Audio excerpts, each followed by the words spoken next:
Hi everyone, my name is Mark Kwok and we are talking about my favorite things. Today I want to talk about yet another audio product, and that's because I love audio. And that is the Sonos system, particularly the SONOS One here, but kind of everything about Sonos. I'm kind of a self-proclaimed audiophile, so I have really nice speakers, really nice headphones that are much more expensive and much more niche than kind of the average Joe would be willing to spend for audio. But I do own things like the Bose noise canceling headphones or the Apple AirPods because I also love practicality and just good product design, and it's not all about sound quality all the time. Sonos to me is the practical tool of speakers that also provide me satisfying enough sound.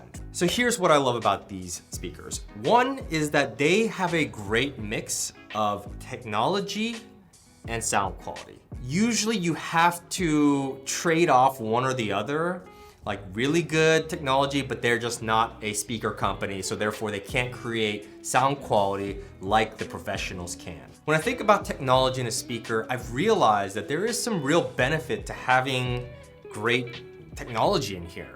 Voice assistants, multi-room usage, Wi-Fi connection. I mean, these sort of things actually make for a better overall practical experience. The SONOS One specifically is awesome because it is, I think, the best balance as far as size, sound quality, and technology. If I want a voice assistant speaker, I used to own some of the Dots and some of the Google Homes, but each one of those devices has something missing. For example, the HomePod is incredible sound quality for what you're getting.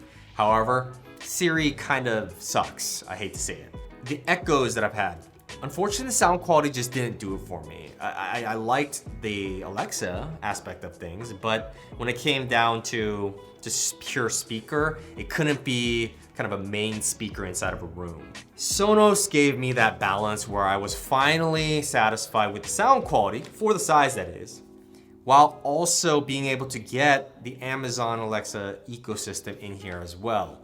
Not to mention all the streaming services that I like. I mean, it's all kind of part of here. So let's talk about the technology aspects that I really like. The multi-room stuff is legit. I mean, when we're talking about latency and making sure that everything is in sync and everything works, Sonos has it down. Now, speaking about some of those technology features, there's actually several of them that I didn't even know existed, and I realized I was like, oh my God, this is so awesome. In the Sonos Beam, there are things where you can reduce, you can have like a compression so that you're reducing some of the high highs in terms of volume and the low lows so that you can watch it at night without bothering the neighbors or always rocking the volume rocker, being like, oh shoot, I can't hear the dialogue, and then the music comes in and blows your ears out. Like, you have a way to minimize that. They even have a way that you can maximize the way you listen in a specific room. I think it's called True Play. You basically take your phone and kind of move it all around the room, and then your speaker calibrates to that room. These sort of things are just what exists today too.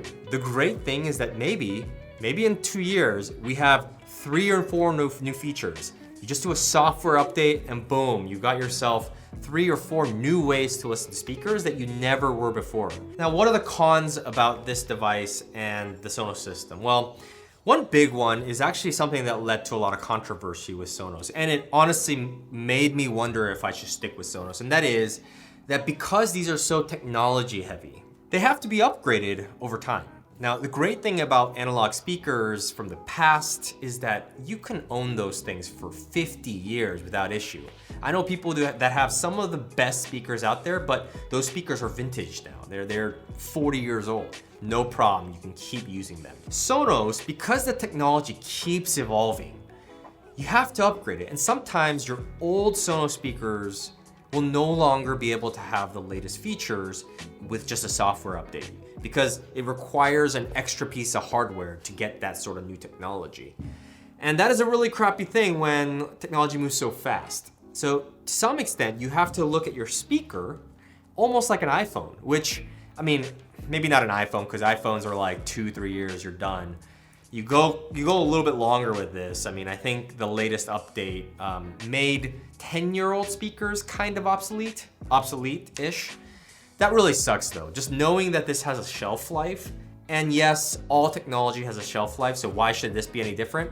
It's just that in our minds, or at least in my mind, speakers have been immune from that a bit because you can have old speakers working for decades. The good news is I think that complaint is a bit overblown because you can still use the speaker like a speaker. You just can't use the newest technology on it. So that happens with literally everything. The pricing is also a little high. For what it is, I think the reason I have this and a bunch of SONOS Ones is because I was able to get them refurbished. And I think that is a tip that I would like to give to folks. Try to get them refurbished or recertified. You'll find them on eBay. Buy SONOS or buy Best Buy. That helps me save some bucks, but if I'm talking about full price, all the components can get quite pricey, especially if you go surround. You're gonna talk about thousands and thousands of dollars for SONOS stuff. Now, you are getting your money's worth though. I mean, again, I mentioned technology and sound quality, you're getting kind of the best of both worlds. So it makes sense that these prices are there. Outside of that though, I think the SONOS system is legit and I think it's awesome. I mean, I have 2 SONOS Play Ones, I have a SONOS Beam, I have 2 SONOS Ones, and a SONOS Connect. I have 6 SONOS devices in my fairly small household here. I can tell you with confidence that I'm satisfied with my experience. All that to say, I think the SONOS system is worth it. I think you should give it a shot, probably with just the SONOS One to begin with, just see if you like this thing. And if you like the sound quality, you like the experience, just start expanding from there if you want to. So overall, I recommend the SONOS One and also kind of the whole SONOS ecosystem. They have some all-stars in that lineup and I highly suggest you check one of them out at least, see if you like it. All right, SONOS, one of my favorite things. Thank you so much for watching, guys. I'm Mark Kwok and I'll see you on the next one.